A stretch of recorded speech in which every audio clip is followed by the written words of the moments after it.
السلام علیکم ناظرین، آپ دیکھ رہے ہیں سریام CID نیوز اور میں ہوں فراز شاہد۔ خبر شامل کرتے ہیں بھاول نگر سے، جہاں میں رپورٹ کر رہے ہیں یاسین انجم۔ ان کا کہنا ہے DPO بھاول نگر قدوس بیگ کا اپنے دفتر میں روزانہ کی بنیاد پر کھلی کچہری کا انعقاد۔ کھلی کچہری میں سائلین کی کثیر تعداد میں شرکت۔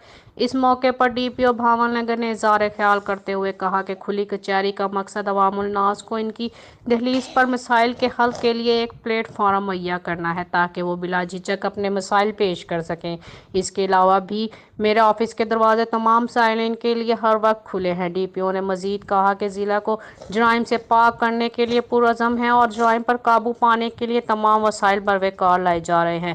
عوام الناس کی جان و مال کی حفاظت ہمارا مشن ہے اور اس مشن کو پایہ تکمیل تک پہنچانے کے لیے ہر ممکن کاوش جاری رکھیں گے اور جرائم پیشہ عناصر کو کیفر کردار تک پہنچائیں گے۔ مزید جاننے کے لیے دیکھتے رہیے سریام CID۔